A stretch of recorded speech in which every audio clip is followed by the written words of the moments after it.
Punto de vista. Punto de vista. Los comentarios, las opiniones y análisis con la gracia que tiene la política. Punto de vista. De 6 a 6:30 de la tarde de lunes a viernes. Dirige Rubén Darío Benjumea. Punto de vista. Decimos todo.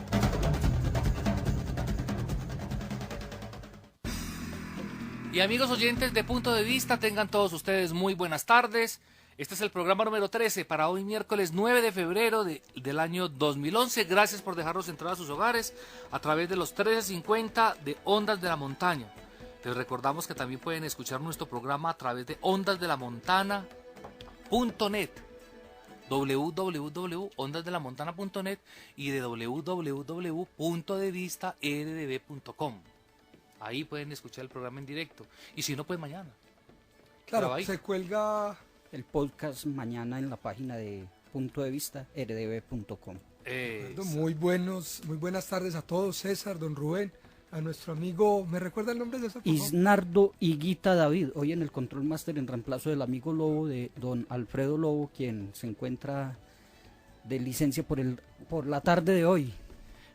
Muchachos, aprovecho el espacio para felicitarlos. Ustedes dos son periodistas, comunicadores, y a ustedes, en representación de todos los que hacen de esta labor algo noble, que por fortuna van aumentando, aunque no son muchos. Eso hay que aclararlo de una vez. Mire, ahora la frase que estamos utilizando casi todos, porque yo también la utilicé ahora para saludar a mis colegas, es: para ser buen periodista hay que ser buena persona. Eso lo dijo Ryszard Kapuscinski, uno de los teóricos de las comunicaciones, un hombre que se dedicó a cubrir los conflictos internacionales, y eso se forma el debate, hombre, hay que ser buen periodista o buena persona. Yo creo que primero uno tiene que ser un buen ser humano. Siempre, si no, difícilmente será un buen profesional. Exacto, en cualquier para área. cualquier profesión hay que ser un buen ser humano. Pero en esta que se tiene un contacto tan directo con comunidades inmensas, hay que ser una excelente persona, si no, difícilmente uno será un buen profesional.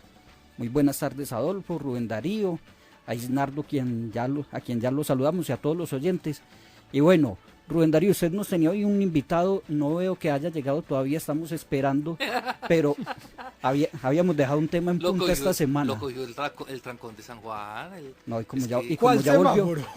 ¿Cuál serie de semáforo? Debe estar en uno de los semáforos de San Juan, sí. No, y como ya volvió el fenómeno de la niña, como ya volvió el invierno, y otra vez lo que planteaba Adolfo, la inundación número no sé cuánto, la canción de Piero, que todos los días cobra vigencia.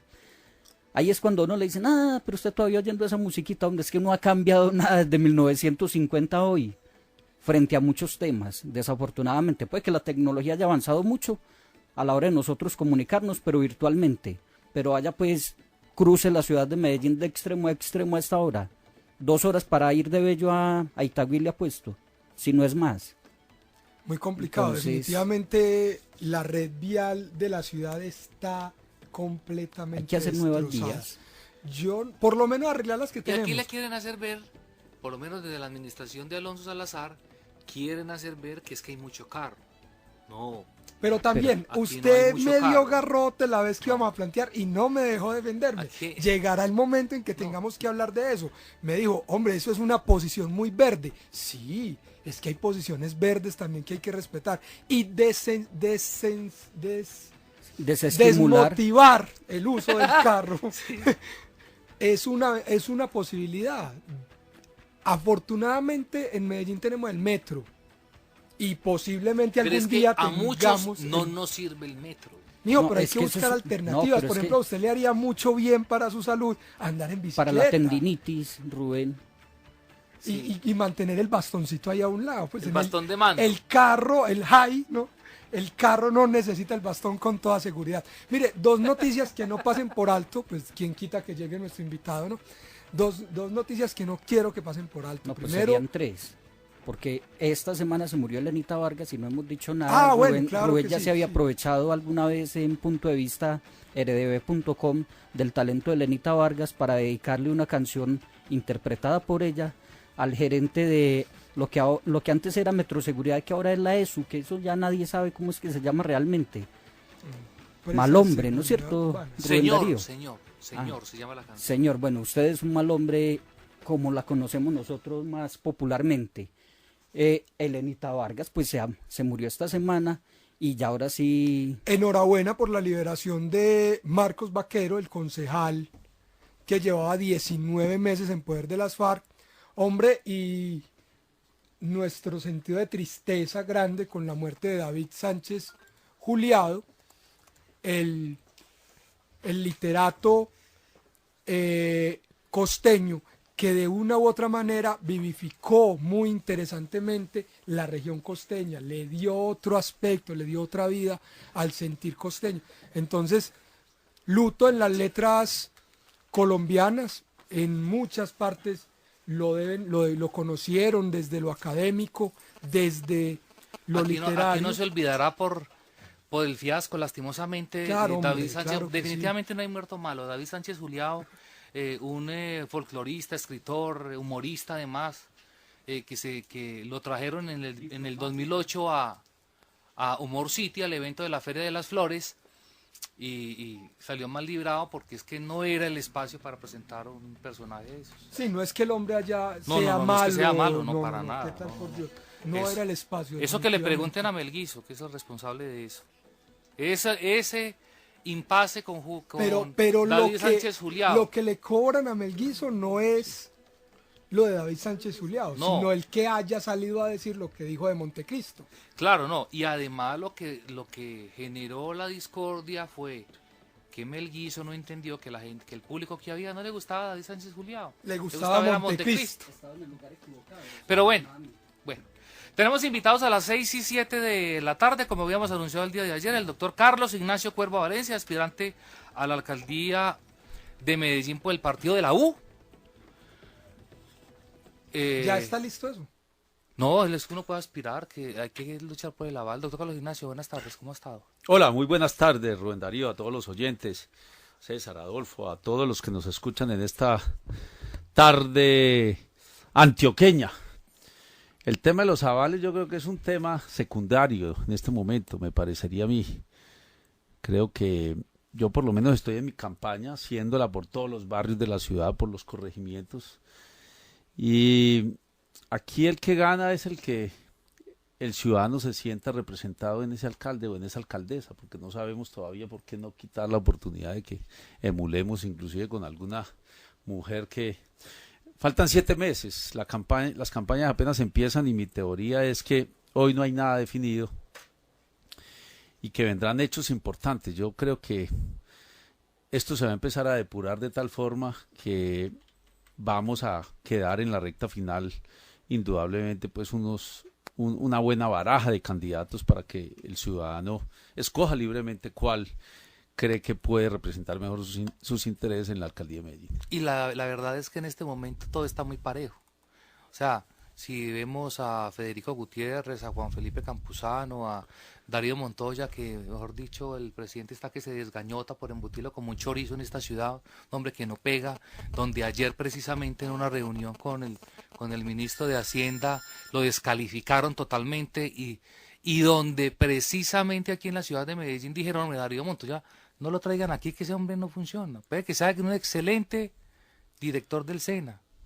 El tiempo lo dirá. Yo particularmente pues no quiero descalificar a ninguno de quienes están emulando ahí. Me parece que son personas muy respetables y la democracia se nutre de la pluralidad de candidatos y por ende de esa pluralidad de conceptos, de la diferencia, de la diversidad de propuestas y enfoques de la manifestación de la opinión pública, doctor Carlos Ignacio. Ponga a Darío Montoya en la Comuna 13, Escuché, así se reviente, así lleve el SENA y ponga a trabajar el SENA Antioquia y no para nada. escuché a un concejal de Medellín decir, si Uribe apoya a Montoya, le sale ampolla. Dice, él quema a cualquiera que venga aquí a Medellín porque no tiene gestión en la ciudad que mostrar. Puede que en otros lugares lo conozcan, pero en Medellín no es un personaje que llegue. Usted, por ejemplo, fue director de Metrosalud acá en la ciudad de Medellín. Se ha movido. Gerente del Hospital General. Ya ha sido candidato a la alcaldía de Medellín y tiene alguna recordación entre la ciudadanía. Viceministro de Salud. ha tenido gestión, pero este señor acá no lo conocemos, por lo menos no nosotros como periodistas, yo no lo conocí hasta que fue nombrado en el SENA, probablemente sea desconocimiento de uno, pero si quisieran imponerlo creo que sería un error dentro de su partido. Conociendo un poco al presidente Uribe, porque pues particularmente lo acompañé como congresista, nadie daba un centavo cuando lanzamos nuestra candidatura al Congreso de la República y en buena hora yo creo que Y lo mismo le pasó a Uribe. salimos. Y al presidente Uribe en calidad ya como congresista electo, pues indudablemente que nos plegamos a esa campaña del presidente Uribe, donde había dos tendencias, recordando un poco qué pasaba por allá en el 2002, 2001. Había gente que estaba en la campaña del presidente Uribe pensando que estaban haciendo el trabajo para el 2006 y que se hacía era un calentamiento y una visibilidad del presidente Uribe a nivel nacional. Nosotros particularmente estábamos convencidos que podíamos marcar una diferencia y marcar una distancia y una visibilidad grande frente a los otros candidatos, como efectivamente lo hizo, y el presidente fue presidente en el 2002. Claro que no se equivocaron los que pensaban en el 2006, porque en el 2006 se repitió. Y lo traigo a colación es porque conociendo un poco al presidente, pues en calidad de la bancada uribista en su momento en el Congreso, cuando fui su viceministro de Salud en el Ministerio de la Protección Social, el presidente Uribe finalmente se va a echar al hombro a quien tenga una realidad, a quien tenga una posibilidad grande de ganar dentro de los que estamos ahí. Entonces creo que montar la campaña a la alcaldía de Medellín exclusivamente sobre los hombros del presidente Uribe me parece que sería un error garrafal de cualquier candidato, pero indudablemente que el apoyo de él va a ser fundamental para poder escoger, y no se va a quedar quieto. El presidente Uribe no quiere ser expresidente, él siempre fue ser presidente de la República, y eso le da una connotación de un activismo político que apenas vamos a empezar a ver en las próximas elecciones. Además de que tiene mucha ascendencia en el medio político actual, pues nadie puede negar la influencia que causa el expresidente Uribe dentro de la política. Sí, actual. pero hay una cosa y precisamente hablamos hoy sobre el presidente Uribe. Es que una cosa es Uribe presidente y otra cosa es Uribe expresidente. Pero ¿Cómo yo no iba a estará aceptarlo. Uribe expresidente que está llamando a medios de comunicación en Antioquia para que lo entrevisten? Pues pero eso otra tiene una inquietud connotación, no es lo mismo ser presidente que expresidente. Pero si es sano para la democracia, doctor Carlos Ignacio, que una persona que ya ejerció el primer cargo público del país durante 8 años siga teniendo tanta injerencia y sea él el que determine quién es o no el candidato o el alcalde de una ciudad. ¿Qué independencia va a tener ese mandatario futuro que tengamos en Medellín si es prácticamente a dedo el presidente Uribe quien lo elige? Pues yo creo que el ciudadano es el que va a escoger, porque pues nosotros fundamos el nuevo partido que después fue el partido de la U. Yo tuve el honor de ser el primer presidente, y lo que sí hay que reconocer es que bajo la filosofía, bajo los programas, bajo la plataforma programática del presidente Uribe se montó el partido de la U. Allí el libre pensamiento, la discrepancia, la diferencia, el respeto por los derechos humanos, y por esa diferencia adicional no, y de la mano de la cohesión social, de la confianza inversionista y de la seguridad democrática, ese es un postulado filosófico y programático del partido de la U. O sea, quienes estemos en esa línea, pues no podremos, yo creo que no va el ciudadano a tener sorpresas en ese sentido, porque va a haber una línea con las particularidades que le da cada mandatario, pero lo peor que le puede pasar a la ciudad es que exista un mandato en cuerpo ajeno.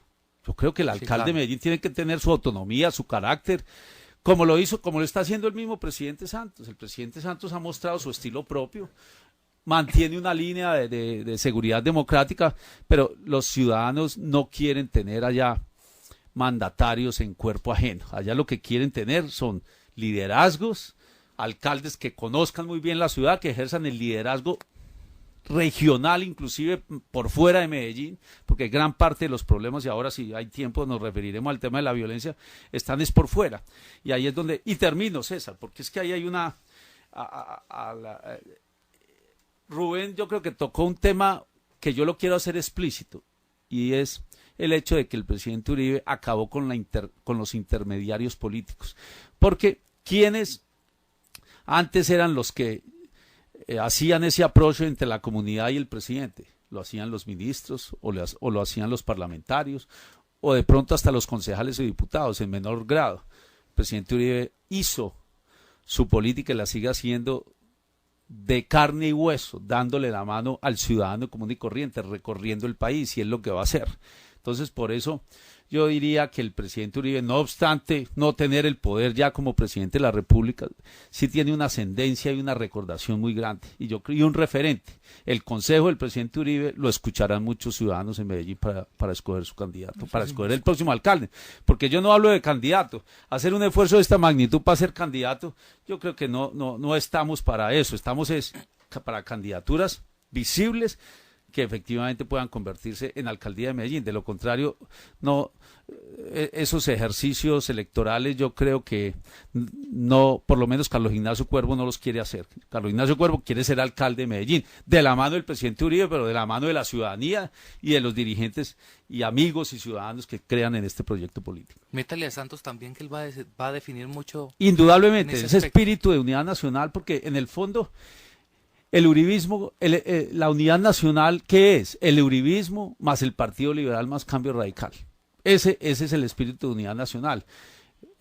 Obviamente que el presidente Santos es respetuoso, pero que va a querer los periodos presidenciales, yo he dicho que se convirtieron en 8 años en Colombia, porque pues un presidente que lo haga en un régimen presidencialista es muy difícil, que si el presidente no quiere reelegirse otros 4 años, pues no haga lo propio para poderse quedar los otros 4, como hoy lo permite la Constitución Nacional. Bueno, lo cierto es que el asunto de los avales para las candidaturas, eso todavía falta mucho rato, porque apenas estamos en la hora cero, esto no ha arrancado todavía.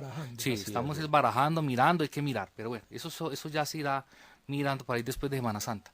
El asunto, ¿quién es Carlos Ignacio Cuervo Valencia? Que me parece muy importante reiterar eso, como para la gente que nos escuche y la gente que nos lee a través de Punto de Vista, pues tenga la posibilidad de conocer quién es usted, que prácticamente es uno de los objetivos que teníamos el día de hoy, y qué visión tiene como de ciudad, ¿cierto?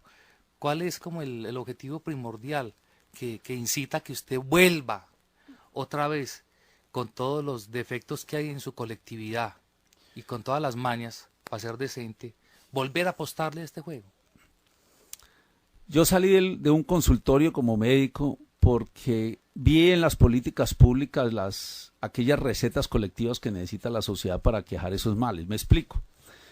¿Qué puedo hacer yo por una diarrea distinto a formular un medicamento, formular una hidratación, de pronto hasta hospitalizar ese bebé, pero si no tiene agua potable o si tiene infecciones intestinales repetidas por problemas asociados a la alimentación?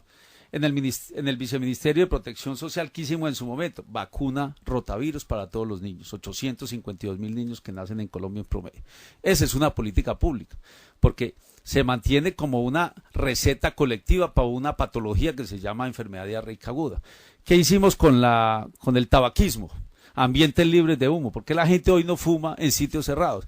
Porque diseñamos una política pública diciendo hay que respetar al fumador pasivo, que es el que no fuma pero que está al lado y que recibe todo ese humo, que genera cáncer. Entonces, esto para explicar que las políticas públicas, efectivamente, cuando son institucionalizadas, consistentes y presupuestadas en el tiempo, ayudan a salir a la gente de la miseria, de la pobreza, a generar programas educativos, a generar seguridad alimentaria, que los niños no estén desnutridos, a que los niños puedan tener o bien unos espacios recreativos, lúdicos, culturales, cuando no estén estudiando o estén estudiando en las escuelas, que la escuela pública tiene que ser la mejor. Cuando estuvimos en el Hospital General, la gente nos preguntaba, ¿y a dónde nos van a seguir atendiendo a nosotros, doctor? Porque pensaban que modernizar los hospitales era para la gente de grandes recursos, no para la gente pobre. Aquí está mal concebida la política pública. La política pública está diseñada es para llegar allá a la gente más pobre. ¿Cómo nos vamos a compadecer o cómo se va a quedar uno quieto? O por lo menos en la casa, o haciendo una profesión, ejerciendo la profesión en lo privado, mientras están matando los hijos de esas madres que hoy lloran a sus hijos porque porque se metieron en esa red de microtráfico o porque los mataron en una esquina. Yo creo que a una mujer de estas no le gusta que sus hijos estén en el narcotráfico o que maten a sus hijos. Y las políticas públicas tienen que prever que ese menor, darle oportunidades a ese menor para que cuando crezca no esté metido en esa cultura mafiosa, que es lo que hoy pasa, o en el tráfico de armas, o en el microtráfico que hoy está pasando. Entonces, ese tipo de cosas es esa sensibilidad con humildad, porque tengo muchas limitantes y defectos, pero tengo perseverancia, me he capacitado para ello, mi formación, terminé estudiando Derecho después de Medicina fue por esto, porque creo sublimemente en las políticas públicas. Y las políticas públicas, ¿quién las hace? Un alcalde, de la mano de un consejo en un plan de desarrollo, donde asigna unos presupuestos y marca unas líneas de desarrollo, donde de manera sostenida esas políticas públicas creo que van a ayudar a que esos círculos de pobreza no se repitan, a que la persona que hoy es hijo de pobres, que tiene baja escolaridad, que fue desnutrido en su infancia, hoy es adulto, no lo siga reproduciendo en los niños, en sus familias que tienen hacia futuro. Entonces, ese es Carlos Ignacio Cuervo, una persona con sensibilidad social, con esa visión de que aquí hay unos recursos importantes que bien aplicados podemos acumular esa masa de capital social que genere competitividad y que genere innovación y que genere valores agregados, pero que principalmente genere desarrollo social. Aquí, en un marco de respeto a los derechos humanos, necesitamos ciudadanos con unas excelentes competencias laborales, con una buena formación, pero respetuosos de los derechos humanos y deliberantes, que sean y que defiendan no solamente los derechos de su familia, sino los derechos de los demás. Ahí me parece que hay en una democracia no debe haber temor al disentimiento, no debe haber temor a que las personas piensen distinto. Yo creo que las democracias se nutren de esos pensamientos distintos y de esas ideologías y esos enfoques distintos, pero tenemos que generar espacios para que se haga en un marco de respeto por la vida y la dignidad de la persona humana, porque de lo contrario, pues vamos a llegar a los 87 por cada 100.000 87 muertos por cada 100.000 habitantes que hoy tenemos frente al promedio nacional de 32 por cada 100.000, y en esta inseguridad y con esta violación sistemática del derecho a la vida y la integridad personal, pues no vamos a salir adelante. Bueno, ahí nos damos cuenta que usted es un hombre experto en el tema de salud y de salud pública, pero usted planteó desde que nos saludó que quería hablar de violencia. ¿Está de acuerdo con el secretario de gobierno de Medellín que dice cada que sale a los medios que todas las muertes de la ciudad, cada que hay un paro de transportadores, cada que hay una queja ciudadana porque los están extorsionando, porque hay mucha inseguridad en el centro, que todos esos son coletazos de los problemas del microtráfico y de la extradición de los jefes paramilitares? ¿O cuál sería su visión de esta problemática de violencia en la ciudad? Desafortunadamente, cuando las famosas Convivir se conectaron con el narcotráfico, eso fue un detonante muy grande, porque una sociedad civil armada con el ingrediente de defender intereses del narcotráfico, creo que ahí se le salió de las manos al Estado en su momento, porque supuestamente estaba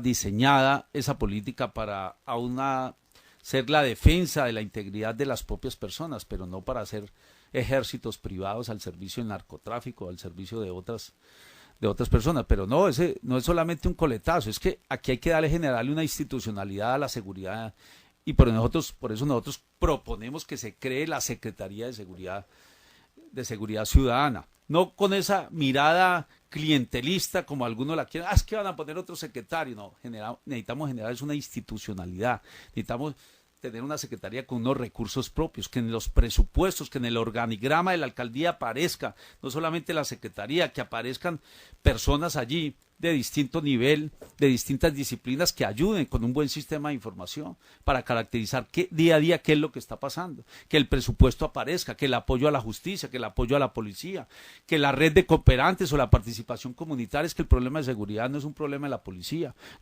debe dedicarse a que no se den contravenciones, porque en la medida en que intervengamos las contravenciones, pues no vamos a tener el delito, pero necesitamos institucionalizar, necesitamos que los niños salgan, vuelvo y repito, de esa cultura mafiosa, y para eso la jornada única escolar, yo creo en ella. Los niños deben estar o estudiando, o deben estar jugando, o deben estar aprendiendo algún arte, algún oficio, pero personas expertas o por la familia. Los niños no deben estar en manos de terceros o en las esquinas o en los combos o como quiera que se llame. Yo creo que hay un tema preventivo que es muy importante. Yo le creo a que esos niños, ¿qué pasó en la Comuna 13? Hubo esa mortalidad tan grande entre los que estaban integrando las bandas, pero los niños habían crecido en ese modelo. ¿Y qué intervención se hizo sobre esas madres comunitarias? ¿Qué intervención se hizo sobre esos niños? Que aprendieron ese referente y lo querían imitar, y de hecho lo imitaron, y hoy otra vez la Comuna 13. Doctor, Una nos ñapita, están, rápidamente, discúlpeme un minutico. hágale. Doctor, para un médico, la clínica de la mujer, ¿qué pasó con eso? A mí me parece que la clínica de la mujer es una necesidad. O sea, en todas... Recordemos que que hay unas patologías que son prevalentes por su naturaleza en la mujer, y que el 52% de nuestra población, de los 2.300.000 personas que casi somos, dependiendo de la fuente, pues el 52% son mujeres. Se necesita.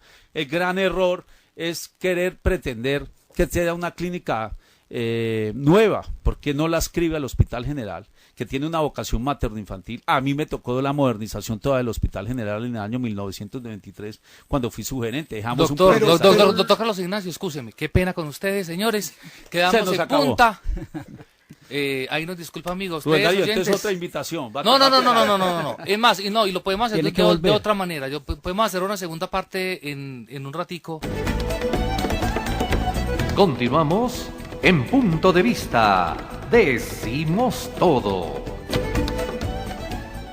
Bueno, y seguimos la conversación con el doctor Carlos Ignacio Cuervo Valencia, aspirante a la alcaldía del municipio de Medellín, y estábamos hablando precisamente sobre la clínica de la mujer, sobre esa posibilidad de que el Hospital General pues tuviera como cierta correspondencia con este proyecto que planteó la alcaldía municipal. ¿Cómo continuar impulsando una propuesta que por la godarria de esta ciudad no se pudo hacer? No, hay que hacerla. La clínica de la mujer lo que quiere es, primero, especializar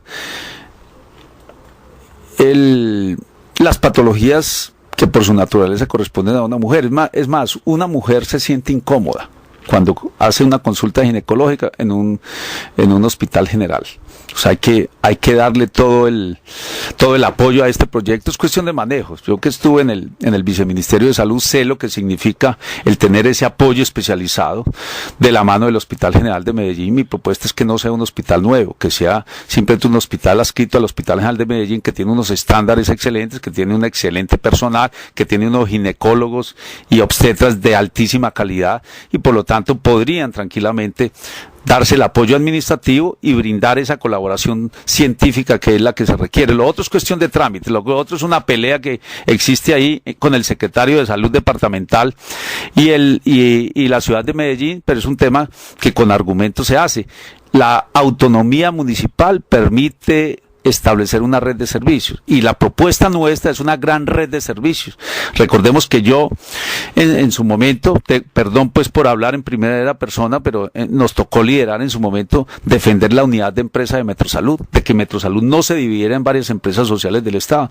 Yo creería que sería un gran error crear otra empresa social del Estado llamada Clínica La Mujer, cuando lo que hay que buscar es que trabajen en armonía, en una verdadera red de servicios, niveles bajos de atención Metrosalud, estamos hablando de primero y algo del segundo nivel de atención, y los niveles especializados tercero y cuarto. En el caso de las patologías de ginecología, en el caso de la Clínica de la Mujer, Hospital General de Medellín, y Clínica de la Mujer, pero adscrita a la empresa social del Estado llamada Hospital General de Medellín. Eso para mí está claro. Es cuestión de ¿qué? De gestionar y que salga adelante el proyecto. Entiendo que esta administración ha dejado el presupuesto. Ahí está la tecnología, ahí están los especialistas. Contamos con el mejor talento humano, y lo digo porque he recorrido el país y tengo que decir que los médicos, los profesionales, las enfermeras, los auxiliares, los especialistas de Medellín y de Antioquia, me les quito el sombrero por el nivel científico que han tenido en el ámbito nacional y en el ámbito internacional. Doctor, el asunto con la clínica de la mujer creo que es demasiado sensible. Recuerdo, por ejemplo, que hay una pancarta ahí detrás del cerca el cerca del bosque, Sí, que dice, aquí se construirá la clínica de la mujer. Es decir, se habían creado unas expectativas muy grandes frente a esa posibilidad. Ahora, me preocupa que sea una institución adscrita a otra institución que ya tiene marcada, casi que innata a ella, el asunto de la obstetricia y la maternidad, como si el problema de la mujer, del problema de la salud de la mujer, fuera un asunto de maternidades. No, aquí hay un asunto psicológico, hay un asunto hormonal, hay un asunto de edades, hay un asunto de enfermedades, hay un asunto de maltratos. Claro, y también hay un asunto de cumplir el fallo de la Corte. Claro que sí. Es decir, no sabemos bajo qué criterios políticos, si se quiere, se cayó este proyecto que a muchas personas en Medellín nos gustaba.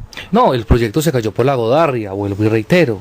O sea, porque la curia pues fue uno de los primeros obstáculos para que Alonso Salazar, un muchacho manzanillo de izquierda, reculara el proyecto. Pero mire, esa era mi pregunta. ¿Usted como dirigente político considera que frente a este tipo de políticas públicas debe haber tanto debate ciudadano o debe haber imposición por parte de la administración? Es decir, este proyecto es bueno, no hay que llevarlo a que se desgaste en una discusión de personas inexpertas, sino que ya tenemos la asesoría de la gente que sabe, hagámoslo y ya luego la gente se acomoda a él, o es necesario ese debate ciudadano que es muy importante, pero no para todos los temas, creo yo. Yo siempre he propuesto el diálogo de saberes. Yo pienso que la comunidad hay que escucharla, oírla, pero indudablemente a esa misma comunidad hay que darle elementos de qué se enferman, de qué se mueren las mujeres, no solamente en su parte física, sino en su parte mental y durante todo su ciclo de vida. ¿Qué necesita la mujer en sus primeros años, pero que necesita igualmente ya en sus periodos de menopausia o en la tercera edad? ¿Cuáles son la salud sexual y reproductiva? Juega un papel muy importante la mujer y tiene unas particularidades que atender. El tema de maltrato infantil, de violencia intrafamiliar, el tema, por ejemplo, de la psicosis y las neurosis, las depresiones de la mujer después de los 35 años, las enfermedades cardiovasculares son en el hombre, tienen una prevalencia mayor hasta los 35, 40 años. A partir de eso hay factores asociados inclusive a condiciones particulares de la mujer que aumenta su riesgo cardiovascular. Todo eso hay que tenerlo en cuenta y eso hay que ponerlo a disposición de la ciudadanía para que respalde este tipo de proyectos. Yo creo que la ciudadanía, cuando se le explica claramente qué es lo que se pretende y con un enfoque básicamente preventivo, es que una clínica, ojalá la gente no tenga que ir a una clínica, pues esta clínica tiene que tener programas a distancia, tiene que tener programas de detección temprana de cáncer, en los tamizajes que hacen los barrios, las citologías no necesariamente se tienen que hacer al interior de la clínica, pero sí desde ahí formular políticas para que con grupos extramulares se detecte un cáncer maligno, una lesión premaligna en el cuello del útero, lo mismo un cistoadenocarcinoma de ovario, todos los problemas que tienen que asociados a la gestación, que no es solamente pues el tema de la maternidad como tal. Allí hay patologías prevalentes de la mujer, que eso ya está, hay en la evidencia mundial y nacional. Necesitamos de la mano de los que saben, de las universidades, volverlo también un centro universitario donde se haga pues todo este tipo de docencia. Pero tarde o temprano se van a acordar de mí. La clínica de la mujer se termina haciendo y consolidando en Medellín. Es cuestión de tiempo. Si llegamos, absoluta prioridad sobre la clínica de la mujer. Cambiando de tema, doctor Carlos Ignacio, usted quiere ser alcalde de Medellín, pero acá hay un déficit grande de vivienda, un déficit en infraestructura vial, etcétera. En materia de vivienda, ¿cómo solucionar este tema y qué hacer frente al plan de ordenamiento territorial de la ciudad que no permite expandirse hacia las áreas rurales que ya están siendo depredadas? Lo primero es, los médicos siempre hemos sostenido que es mejor prevenir que curar. Y los males primero que no avancen. En este sentido es cómo vamos a evitar que siga una demanda creciente e insuficiente de viviendas en Medellín, porque no solamente de los que vivimos y hemos nacido en Medellín, es de los que demandan ese tipo de solución. Acabamos de venir de la entrega que hace el sindicato de Sintroempaques y de plásticos de unas viviendas a los trabajadores aquí arriba en Pajarito, pero es insuficiente. ¿Por qué? Porque Medellín se volvió ese lugar de destino de personas del Urabá antioqueño, del Urabá chocuano, del Magdalena Medio. Aquí hay un desplazamiento muy grande buscando oportunidades. Entonces, ¿cómo se previene? Generando polos de desarrollo en los sitios de origen. Por eso decimos, Medellín tiene que ejercer un liderazgo muy importante para que la gente se quede en sus sitios de origen, para que haya polos de desarrollo. El Chocó le tenemos que dar la mano, y darle la mano es darle una buena infraestructura de servicios públicos. No tiene, pero ¿eso qué tiene que ver con vivienda? Si generamos condiciones allá, probablemente no vengan todos esos familiares de las personas que ya están asentadas aquí en Vallejuelos o en Las Margaritas, en todo ese cañón que hemos visto, son de la gran mayoría procedentes de allá. Entonces, primero, detener la demanda creciente. Lo otro es la utilización y soluciones en altura, aprovechando las parrillas que hoy se tienen de servicios públicos. ¿Qué encarece sustancialmente una vivienda? El problema de tener que llevar hasta ellos toda la red de acueducto, de alcantarillado y toda la red de servicios, que eso lo termina pagando ¿quién? El usuario, porque el constructor le traslada esos costos. Entonces, las soluciones en altura, pero eso genera también otras dinámicas, como la que observamos en la Avenida Oriental, ahí en la parte de Niquitao. Eso genera una dinámica también sobre la zona que hay que considerar. El plan de ordenamiento territorial determina cuáles son las vocaciones, la vocación de los suelos. Y obviamente hay que revisarlo, pero también protegiendo el medio ambiente. O sea, las soluciones, en otras palabras, para terminar, la solución de fondo para el problema de vivienda en Medellín no está en Medellín, está por fuera de Medellín.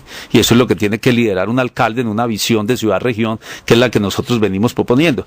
Medellín, ciudad-región de oportunidades, para que esas dinámicas en el Valle de San Nicolás, en el Valle de la Urrá, en el mismo Urabá antioqueño, en el Urabá chocuano, pues tengan esas particularidades de la mano de esta concurrencia de voluntades políticas territoriales, por decirlo así, a efectos de ¿qué? De detener el fenómeno. Y hacia el futuro generar esos incentivos. Hoy EPM subsidia viviendas en otros municipios. ¿Por qué? Porque entendió que en la medida en que le genere una vivienda digna ya, no va a buscar aquí en Las Lomas una oportunidad para resolver su problema de vivienda a él y su familia.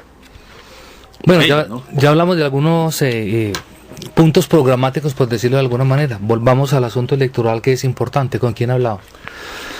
Bueno, he hablado obviamente con los congresistas. Me parece que ellos tienen un mandato popular claro.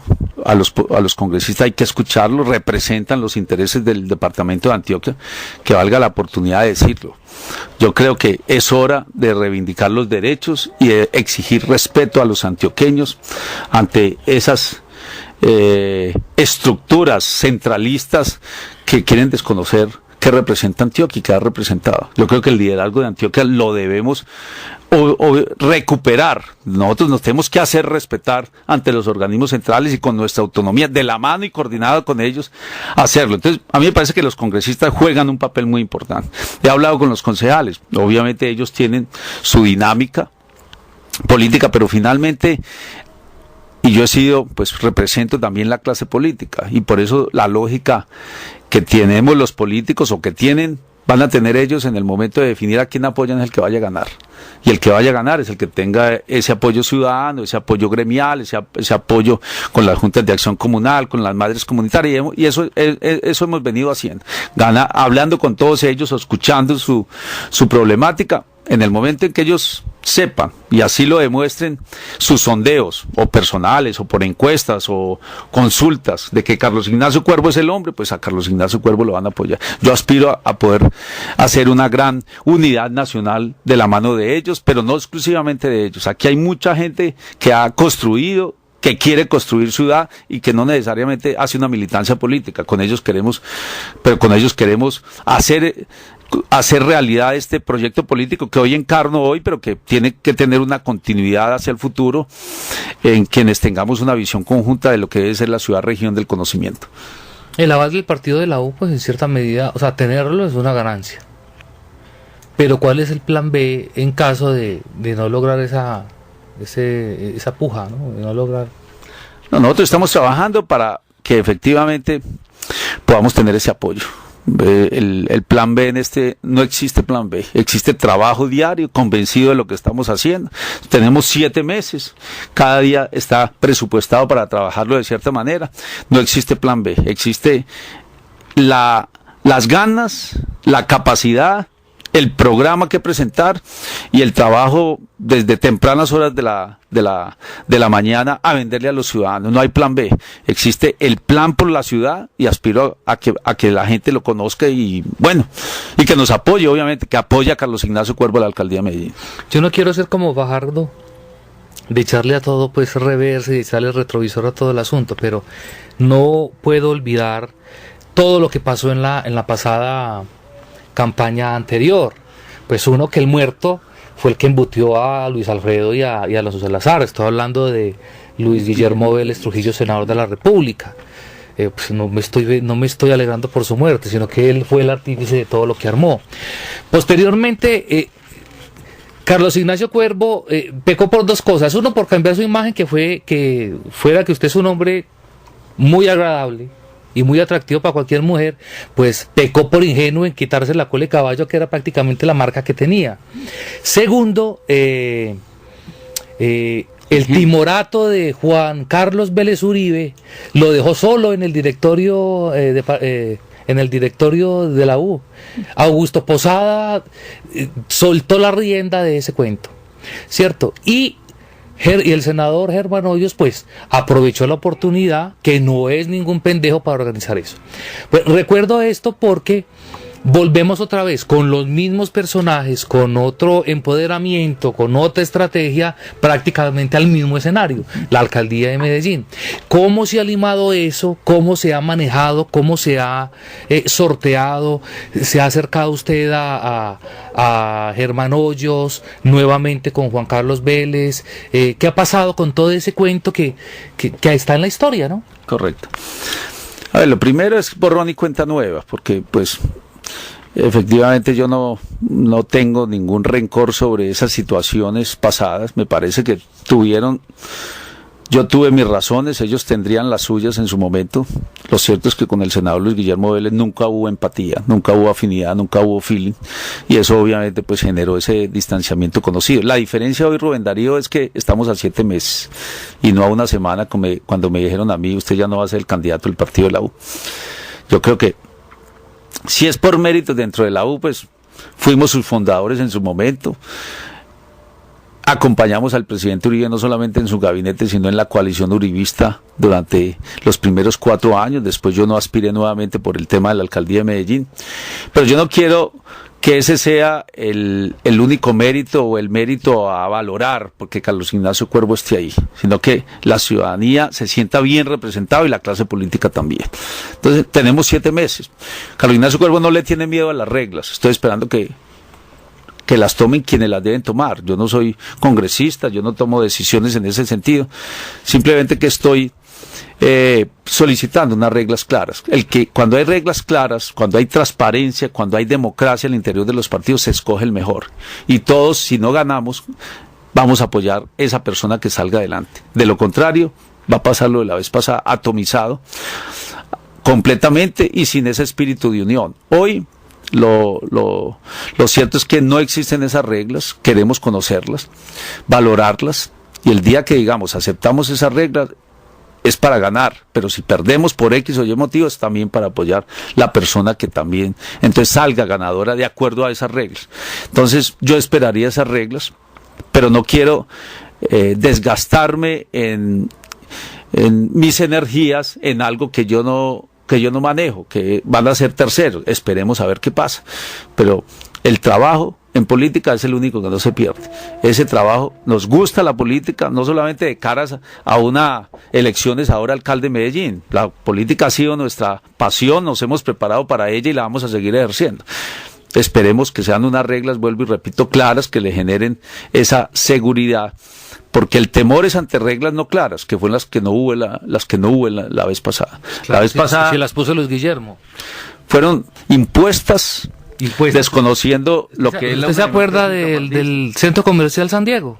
Sí, por supuesto, ese veto que él ofreció, Dios sabrá cómo hace las cosas, pero lo cierto es que el partido de la U hoy está en un escenario que tiene que mostrar mucha coherencia y fidelización de sus militantes, porque ante la refundación del Partido Liberal, que está más que cantada por el presidente Santos, de volver a sacar a flote el Partido Liberal y el Partido Conservador volviendo obviamente también a fortalecerse como partido, el más vulnerable es el partido de la U. Y si el partido de la U no hace las cosas bien, pues entonces ese electorado va a saber de esas incoherencias, y esas incoherencias le pueden generar problemas de credibilidad y sostenibilidad hacia el futuro del partido de la U, que es el partido, vuelvo y repito, que quisiera consolidar, que quisiera continuar a fortalecer. Pero bueno, esperemos a ver qué dice ese directorio, que entre otras cosas no ha sido cambiado, Rubén Darío. Yo creo que ese directorio, entiendo que continúa, y ahora hay una realidad Ahí política está la distinta. renovación de la política, acuérdese. Pues pensaría uno que ahí... ¿Sí sabe quién es la ahí renovación está. de la política o no? ¿Cuáles son? Antonio Yepes Parra. No, yo creo que todas esas personas merecen respeto, pero si usted lo ha dicho, Rubén, la diferencia con el doctor Luis Guillermo fue por esa, porque mi visión es de apertura, de traer gente nueva como Diego Tobón Echeverri, como el mismo Juan Carlos Vélez Uribe, en su momento Augusto Posada, el mismo Jaime Restrepo no había incursionado en política y nosotros lo apoyamos. Esa es la No, pero visión venga, no dejemos ese aire en que yo pues que yo ataco así o no. Lo que pasa, yo soy consciente de que en todos los partidos políticos, mire, yo no ataco a una persona directamente, ni siquiera en lo personal. O sea, hay una cantidad de políticos interesantes y jóvenes en los partidos tradicionales, por eso yo no le creo a Fajardo y Alonso con el cuento que sacaron, no. Hay gente muy valiosa que tiene muy interesante en el Polo, en el Partido Conservador, en todas las colectividades, pero es que también hay gente pues que se ha encargado precisamente de que la opinión pública, se ha encargado de que la opinión pública no cambie ni siquiera el concepto de lo que es un político en esta ciudad y en este país además. Desafortunadamente seguimos con los más bajos índices de popularidad. Usted va el concepto del Congreso, el concepto del Consejo, de la Asamblea, de los políticos, cero credibilidad. Lo que necesitamos es, con hechos, cambiar esa realidad. Eso no se cambia de la noche a la mañana, sino se cambia con hechos. El ciudadano no quiere escuchar palabras ni promesas de nosotros los políticos, quiere hechos contundentes que diga, sí, mire, ese señor es un caballero, hizo esto por la ciudad, se dio la pela, no se robó un peso, y aquí están los resultados. Eso es lo que le vamos a proponer a la ciudad en este debate electoral. ¿Cómo se va a blindar durante esta campaña para que quien lo apoye, quien lo financie, quien le ayude, porque uno no tiene todos los recursos de su propio bolsillo, no le meta un gol? ¿Cómo hacer para que nadie raro se meta ahí?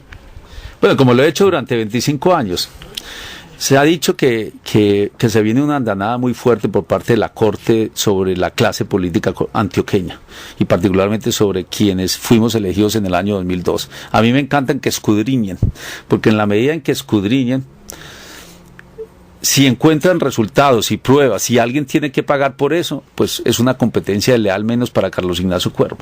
Quienes sí han acudido, no me consta de ninguno de ellos, si no ya lo hubiera denunciado. Lo que sí quiero decir es que en la medida en que alguien es condenado o alguien se allana a los cargos porque tenía dineros de dudosa procedencia o apoyos que no ilícitos, pues en esa misma medida acabar con esa competencia desleal es ayudar a Carlos Ignacio Cuervo, porque inmediatamente va a salir avante. Pues yo no quiero hacer mi candidatura sobre los hombros o sobre las inconsistencias de mis contradictores. Yo lo quiero hacer como siempre la he hecho en estos 25 años de vida política, y es con toda transparencia, con mis propios recursos, como lo estoy haciendo, o de amigos cercanos. Aquí no hay cosas. Las campañas de Carlos Ignacio Cuervo ahí están en el Consejo Nacional Electoral. Son campañas muy austeras, muy creativas, eso sí, pero con el debido cuidado de no enredarnos pues con ya a esta altura del partido. Creo que no vamos a tener esa dificultad. ¿Por qué? Porque en esto ya estamos blindados. No es cómo nos vamos a blindar, César, sino cómo nos hemos blindado durante todos estos años, teniendo cuidado con quién hacemos la coalición. Carlos Ignacio Cuervo prefiere perder que hacer alianzas oscuras, eso sí está claro. Bueno, es Carlos Ignacio Cuervo Valencia, aspirante a la alcaldía del municipio de Medellín, pues inicialmente por el partido de la U, pero todo puede pasar. Todo puede pasar. Lo importante es que hay que trabajar para conseguir el favoritismo popular. Y cuando uno está en la jugada, cuando hombre, ya el resto se va, los áulicos se van pegando y eso se va cuadrando en el camino. Eso se va cuajando en la medida en que ese sea el hombre. Y Carlos Ignacio está sonando, vamos con toda, ese es el hombre, y en 2 meses vamos a encontrar una ascendencia y un crecimiento de esta propuesta que estoy encarnando en nombre de un equipo político. Yo no, en otro programa hablaremos, pero lo que quiero señalar es que detrás de todo esto hay unos grupos de base comunitaria y profesional que tienen mucho que aportarle lo más importante, Rubén, para terminar, César, Augusto, y gracias por esta sintonía, es lo más importante de una campaña, que es el candidato.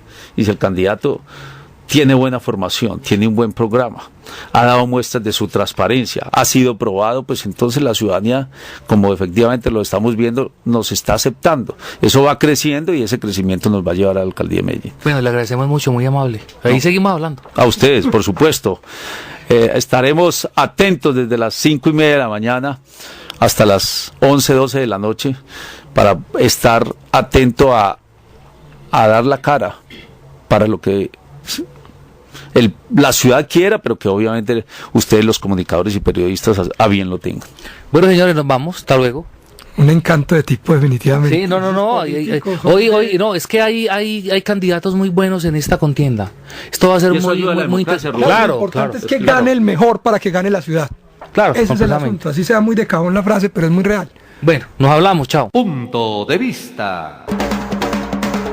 Punto de vista. Los comentarios, las opiniones y análisis con la gracia que tiene la política. Punto de vista, de 6 a 6:30 de la tarde, de lunes a viernes. Dirige Rubén Darío Benjumea. Punto de vista. Decimos todo.